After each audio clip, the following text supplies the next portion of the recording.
Hello everyone, I am Dr. Munish Kumar Bhardwaj from School of Engineering and Technology of IGNOU. Today we will discuss about storing and batching of ingredients of concrete. In this lecture we will discuss storing of cement, storing of aggregates and batching of ingredients of concrete. The objectives of this video are that after viewing and listening this lecture, you should be able to appreciate the importance of storing and batching for manufacturing of concrete. Also, you should be able to list the necessary precautions to be observed during storing and batching operations. And you should be able to perform the duties of site engineer in a better way to produce good quality of concrete. Now let us begin with storing of cement. As you know, cement is chemically very active with water. It is necessary to protect it from moisture during its storage till it is used for manufacturing of concrete. In case of imperfect or long storage conditions, the strength of cement may reduce. For example, the 28 days strength of cement stored for 3 months, 6 months and 12 months may reduce to 80%, 70% and 60% respectively. Means if you store the cement for 3 months, then 28 days strength will reduce to 80%. If you are using the cement after storing 6 months, then its 28 days strength will reduce to 70%. And if you are storing the cement and using after 12 months, then its 28 days strength will reduce to 60%. So it is the effect of the moisture. The storing arrangement of cement should be such that the cement delivered first can be first used and vice versa. Means the cement bags stored first should be used first. First in, first out. That principle should be followed in use of cement. Generally the cement is available in 50 kg bags, as you know, and these are stored in stacks. You prepare stacks of these bags. At large construction sites, the cement can also be stored in silos. Now let us see how we store the cement bags in stacks. Cement is generally supplied in 50 kg bags, which are required to be stored in dry and damp-free environment so as to prevent the air setting. Means setting of cement due to the air moisture should be avoided, and for that we will store it in the dry and damp-free environment. At the work site, these bags can be stored in a building or shed which should be dry, leak-proof and moisture-proof to the best possible extent. It should have minimum number of windows and closed fitting doors which should be kept closed as far as possible. Means the doors should not be unnecessarily open. These should be opened only when either you are storing the cement bags or you are taking out the cement bags. Now let us see what precautions we should observe for storing cement bags in a stack. And certain guidelines are given in Handbook on Building Construction Practices of Bureau of Indian Standards SP 62 SMT 1997. Accordingly, what does it say? Do not stack the cement bags directly on the floor or the ground. They shall be placed on the dry wooden planks which should be clear above the floor by 150 mm to 200 mm. So this much gap you should maintain. Maintain a minimum all around space of 450 mm between the bags and the external walls. This much gap should be there between the stacks of the bags and the external wall, and also between the bags also. Maintain sufficient all around space between two adjacent stacks for proper movement. Place the cement bags in a stack close together so as to minimize the air circulation. Means these bags should be placed such that there is no gap which will allow the air circulation. So gap should be minimum.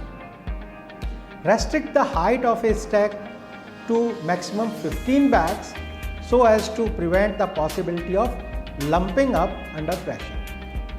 Because if the load is large, load is high, then what may this cause? It may cause the lumping of the cement under the high pressure. So that way we have to restrict the number of bags up to 15 only in a stack. Restrict the width of a stack, preferably 4 bags or 3 meter or whichever is less. For the height of a stack more than that of 8 bags, place the bags lengthwise and widthwise in alternate layers so as to minimize the danger of toppling over. Stack the cement bags in a manner so as to facilitate their removal in the order in which they are received, so that you can take out the bag first which were capped first.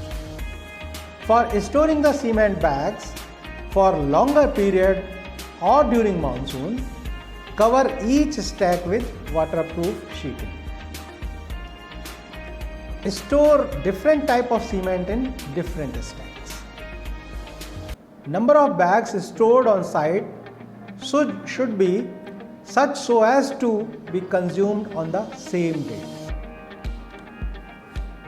Now let us see how we store the cement in silos. What precautions we should follow while storing in silos. So at the large construction sites where a large quantity of cement is required, the cement is preferred to be stored in silos.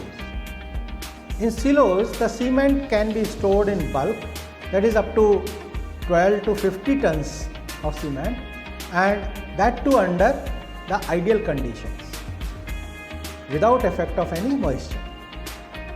Silo is a typically welded steel cylindrical container. Means it is made of the steel and it's a cylindrical container.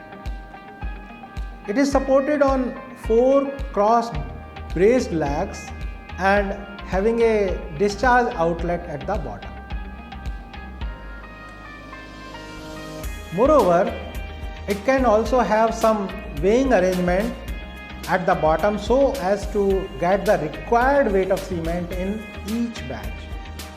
So that way automatically you can weigh the cement whatever you are taking out from the silos. Cement is supplied in closed tankers from the factory and pumped into these silos directly from these tankers. Storing of cement in silos has the following advantages as compared to storing in stacks. What are these? First, the cost of bulk cement per ton is less than the bagged cement.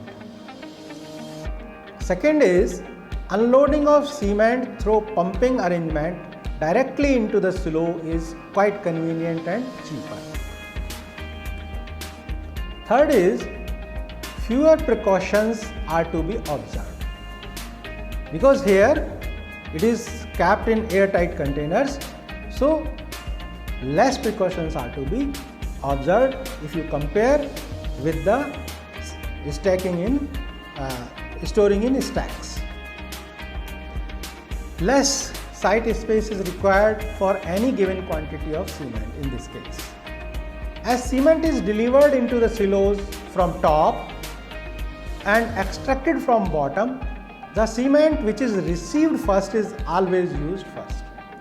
because we are pouring that cement into that silo, so it goes into the bottom and we are taking out from the bottom. So always you need not to take any care regarding this.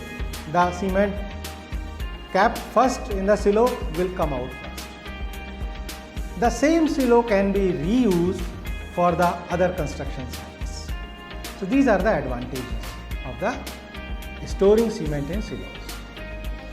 Now let us see how we store the aggregates and what precautions we should follow for storing aggregates. Properties of aggregates, particularly the uniformity of grading, moisture content and presence of foreign materials, play an important role in governing the quality of concrete. In view of this, it is necessary to store the aggregates in such a way so as to avoid any variation in these properties during storage. The guidelines for storing coarse aggregates and fine aggregates are slightly different. Let us see suggested guidelines for storing of aggregates on site. Aggregates should be stored at a site on hard, dry and level patch of ground. In case such patch of ground is not available near the construction site, the following arrangements may be made. What are these? First, you can provide a platform of planks or of corrugated iron sheets. Or you can prepare a floor of dry bricks or of a thin layer of lean concrete. Stacks of fine and coarse aggregates should be kept separate so as to avoid the intermixing of fine and coarse aggregates, particularly at the edges, because at the edges it may overflow to the other compartment. On the large construction site, it is recommended to provide divide walls between the different type of aggregates. This arrangement is shown here in this figure, where the aggregates of different fractions are separated out by suitable partitioning. So you see here that there is suitable partitioning between different aggregates. Sand on the right, you see the sand, next is 10 mm size aggregate, then next is 20 mm size aggregate, then next is 40 mm size aggregate, and they are kept in different compartments which are having separations, so that there is no intermixing of the different aggregates. Proper care must be taken in storing the fine aggregates to prevent the loss of finer particles due to wind, because these particles are of a small size and light, so wind may take away the lighter particles. So proper care has to be followed. It is recommended to unload the aggregates on the large area surface so as to avoid the pyramid shape of the stack pile, in which the coarse aggregates may roll down the sides of the piles, thereby disturbing the uniformity of grading from top to bottom. Means here, if you are forming a pyramid shape of a stack, then larger size aggregates may roll down from that pyramid, and that uniformity of the grading of the aggregate may get disturbed. It is recommended to avoid the dumping of aggregates from greater height or dropping the successive consignments at the same place. The stacks belonging to all types of coarse aggregate and fine aggregate and that of cement should be placed as close as possible so as to facilitate the batching and mixing operations. Handbook on Building Construction Practices of Bureau of Indian Standards SP 62 suggests the size of stacks for various types of aggregate as given in the table here. You see, these are the different type of materials and the suggested size of stack in meter, length into breadth into height, that is given here. So it says that soling stone for that stack size is 5 meter by 2 meter by 0.5 meter or 5 meter by 1 meter by 0.5 meter.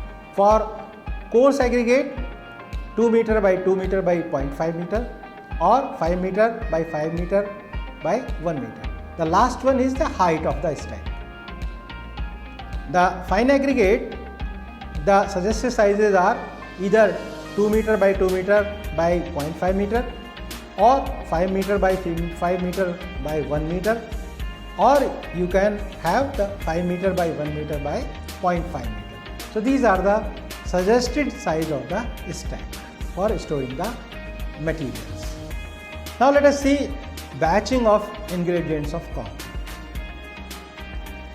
The measurement of different ingredients of concrete, that is cement, coarse aggregate, fine aggregate and water, for making concrete is known as batching. You know this thing, that what batching is. It is necessary to take accurate quantities of these ingredients so as to maintain the exact proportion of these ingredients as per mix design. The desired quantity of these ingredients can be measured by volume or by weight, which are respectively known as volume batching and weigh batching. Means if you are doing the batching or measuring the ingredients by volume, then it is known as the volume batching, and if you are measuring these quantities by weight, then it is called weigh batching. In case of volume batching of fine aggregates, that is sand, proper care must be taken for bulking, because due to the moisture absorbed by the fine aggregates, there is a bulking of fine aggregate, that you know. And because of this bulking, when we are measuring the fine aggregate by volume, then exact amount that is required for design as per the design mix is not there. So we have to be careful. Cement is always measured by weight in kg. Generally, the weight of one bag of cement is taken as 50 kg and its volume as 35 liters. Water may be measured by volume in liters or by weight in kg as per the convenience, because here the number remains same whether you are measuring in liter or in weight, because 1 liter weighs 1 kg. Now let us see batching of cement. Cement is always measured by weight in kilograms.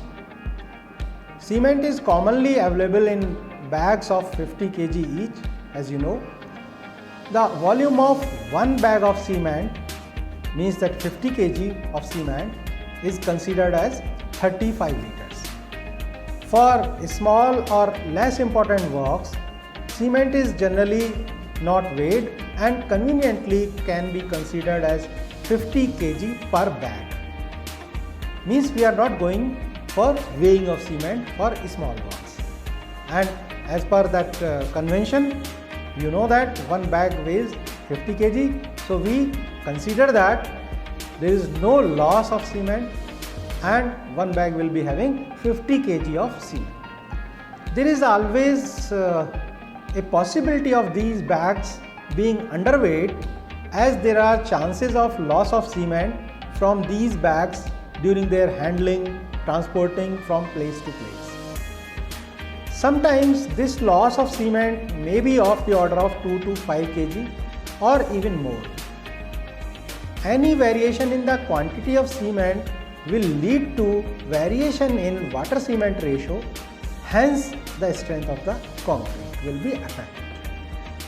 Therefore, it is advisable that even for small or less important works, the weight of cement bags should be checked randomly, so that we can know that is there any variation in the weight of the cement bags. For major and important works where design concrete mix is used, the cement should be actually weighed for each batch. It is very important. During batching of cement, presence of any sort of lumps should be closely observed, because you know that lumps may be caused because of the deterioration of cement by moisture, and if it is done, then certainly that cement should not be used. If these lumps are so hard that they cannot be crushed by hand, then various tests of cement should be performed in order to ensure its quality. That is here the lumps of importance of the lump system. Now let us see batching of water.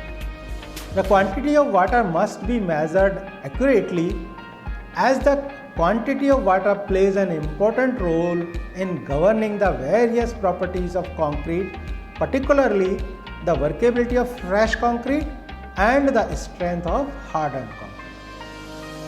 Water is generally measured by volume, as it is more convenient to take the desired quantity of water by volume as compared to weight.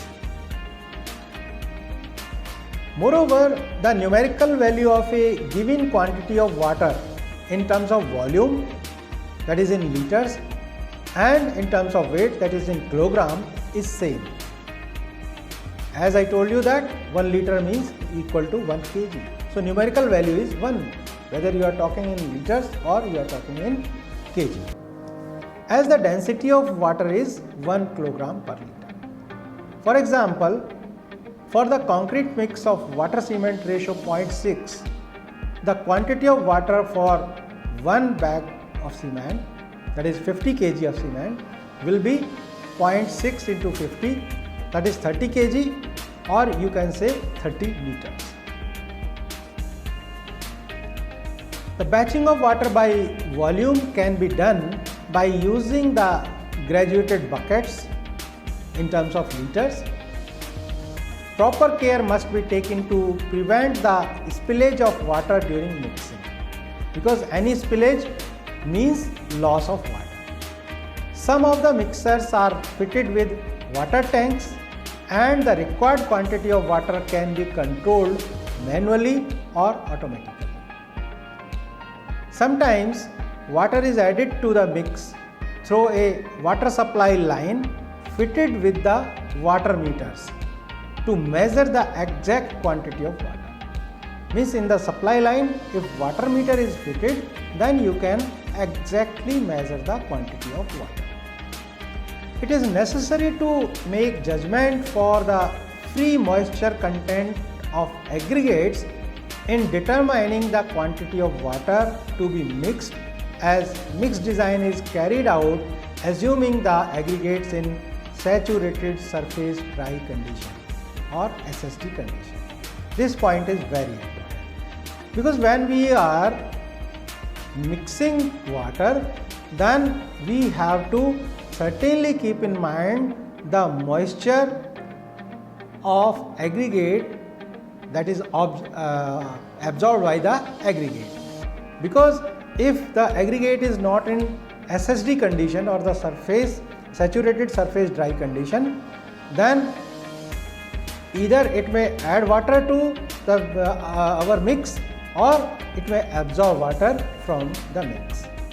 In both the conditions, it will disturb the exact amount of water which is required for our design mix. So that way we have to be very careful. In case the aggregate have free moisture content, that is water is in excess of that required for SSD condition, then accordingly the reduced quantity of water should be mixed, because here some additional water will come into the mix from the aggregates. On the contrary, if the aggregates are in dry state, then additional quantity of water which is required to bring these aggregates in SSD condition should be mixed in excess. Means if the aggregate is in dry condition in comparison to its SSD condition, then what will happen?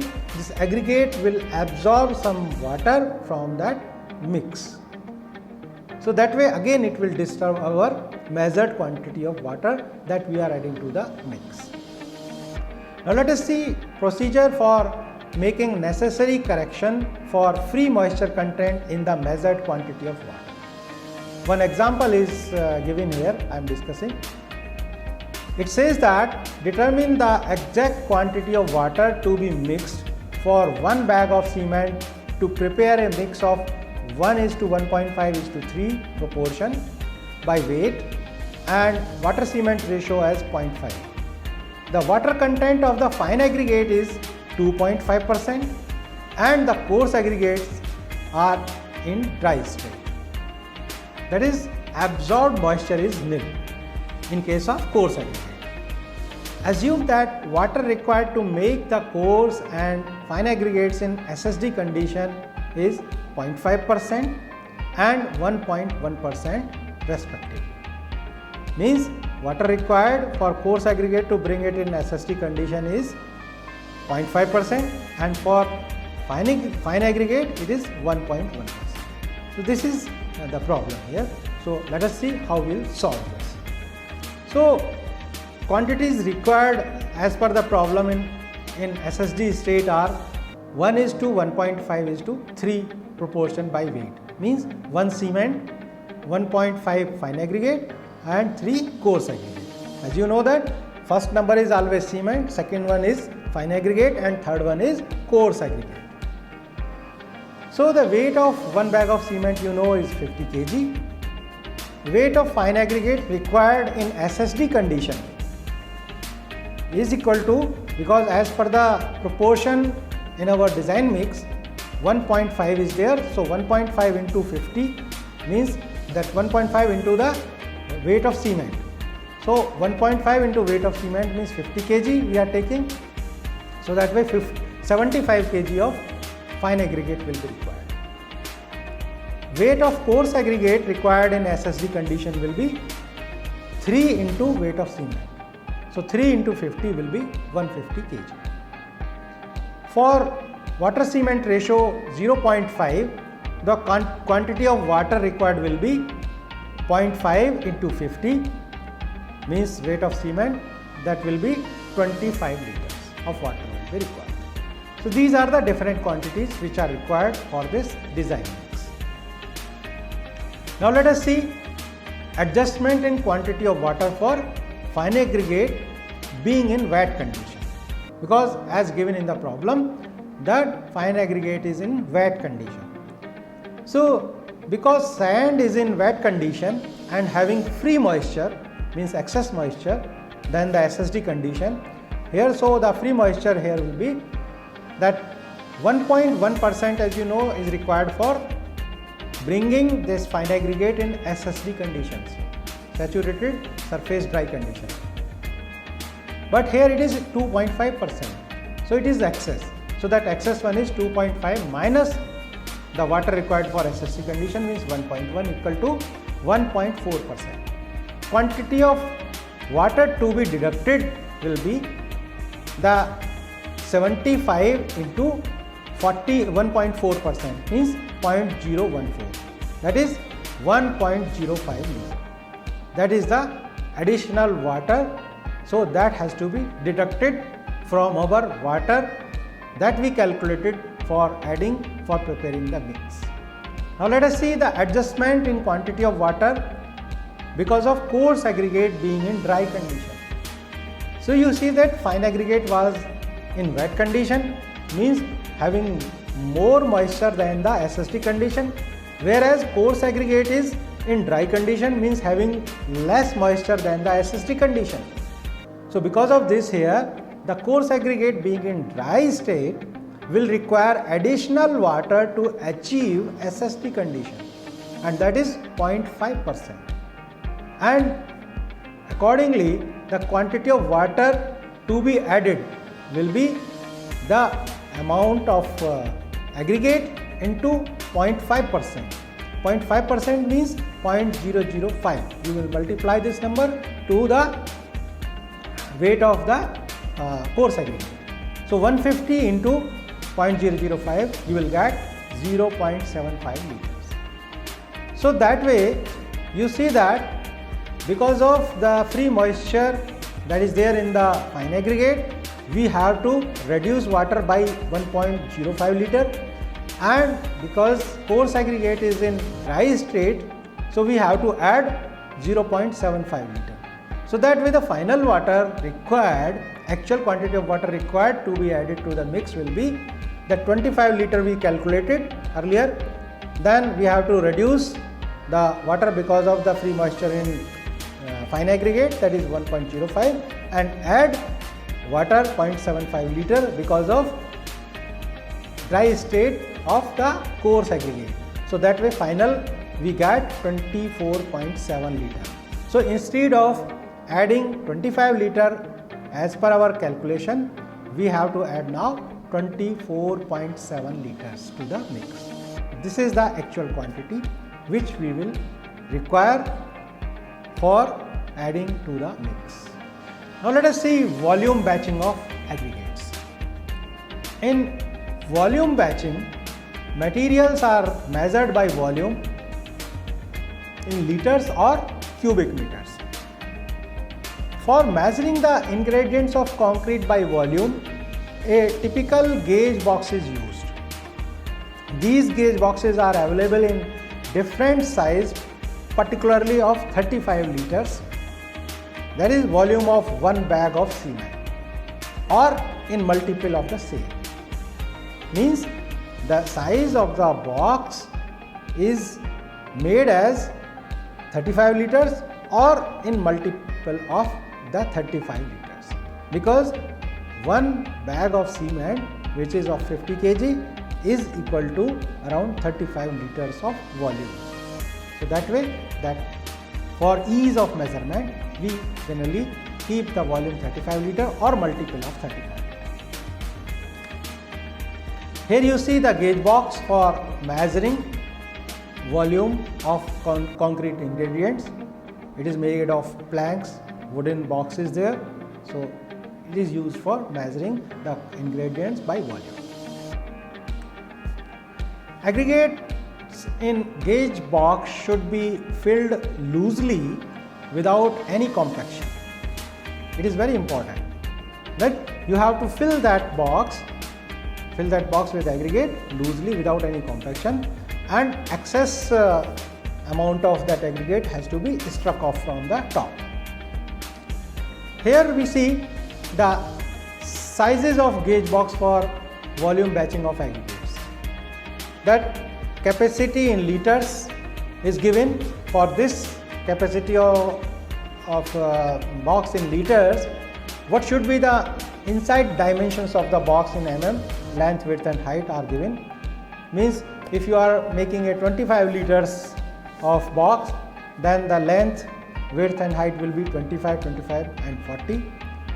If you are making 35 liters box, then 27 mm, 27 mm and that is 48 mm. So that way these are the dimensions given for the boxes. So this way you can have different sizes of the boxes. The volume batching is less precise as compared to weigh batching, hence preferred only for minor or less important box where nominal mix of concrete is used rather than design mix. Volume of moist sand in a loose condition weighs much less than the same volume of dry sand because of bulking. Because due to bulking, it shows large volume.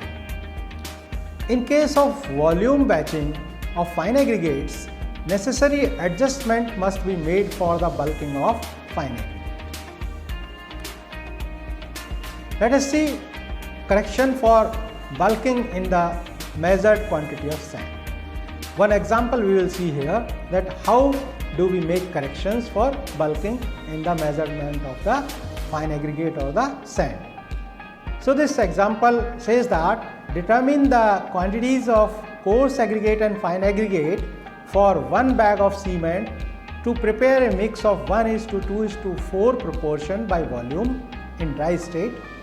Consider the bulking of fine aggregate as 15%. So here how this bulking of fine aggregates affect our measurements, that we will see. So The quantities required in dry state are 1:2:4. Proportion by volume means 1 cement, 2 fine aggregate and the 4 coarse aggregate. Volume of one bag of cement, 35 liters. So volume of fine aggregate, because it is 1:2:4 proportion, so 2 for fine aggregates, so twice the volume of cement means twice into 35 means 70 liters of fine aggregate you will require, because we are doing volume batching. So volume of coarse aggregate accordingly will be as per that 1:2:4 proportion, 4 into the volume of cement. So 4 into 35 means 140 liters. These are the quantities that we will require by volume. Now let us see, because of bulking, what corrections are needed. Adjustment in quantity of fine aggregate for bulking we will do, because sand is in bulk condition. So if we are measuring 1 liter of sand, its actual volume in dry condition will be 1 into 1 minus 0.5, because 15% bulking is there. So that way actual volume in dry condition of sand will be 0.85 liter if we are measuring 1 liter of bulk sand. Hence, for having 1 liter of dry sand, we have to take 1.15 into 1, means 1.15 liters of bulk sand we have to take for getting 1 liter of dry sand. So that way quantity of sand to be taken for the given mix will be, earlier we calculated that it is required, its volume required is 70 liters. So 70 liters has to be multiplied by this factor 1.15 because of 15% of bulking here. So its volume will be 80.5 liter. So that way, instead of 70 liters which we calculated as per the given proportion, now we will be taking 80.5 liter of the fine aggregates of the sand. Then only we will get the exact amount of sand for our mix. That is the adjustment. Hence, the final quantities or actual quantities required for the mix are cement 35 liter, sand, that is fine aggregate, 80.5 liters, and coarse, there is no change for coarse aggregate because there is no bulking here. So coarse aggregate is as per the calculations 140 liters. So these are the actual quantities or the final quantities that are required for the mix. Let us see the weigh batching of the aggregates. In weigh batching, materials are measured by weight in kilogram. It gives more accuracy in measuring quantity of ingredients as compared to volume batching. Weigh batching does not have uncertainties with regard to bulking or non-uniform filling of the gauge box. Such uncertainties are removed here. However, the appropriate adjustment in the quantity of water should be made accordingly to moisture content of the aggregates. The weigh batching is recommended for major or important works. In mixed design, we obtain the quantities of different ingredients by weight for 1 cubic meter of concrete, and the same may be conveniently taken for weigh batching. Weigh batching can be performed by using any conventional weighing system such as spring balance, platform weighing machine or automatic weighing machines. Nowadays, electrically operated automatic batching plants are also available, in which one can feed the desired information for the quantities of different ingredients required in one batch, and the same are measured automatically. These type of plants are more suitable for production of ready mix concrete or at the factories of precast concrete in bulk. So with this discussion, let us summarize our lecture here. We discussed in this lecture storing of cement. It is done in stacks, also in silos. Storing of aggregate we discussed. Then we discussed batching of ingredients of concrete, means batching of cement, batching of water, volume batching of aggregates, and weigh batching of aggregates. So this is all about the storing of the ingredients and the batching of the ingredients of the concrete. In our next lecture, we will discuss about the mixing of ingredients to prepare good quality of concrete. So thank you for watching.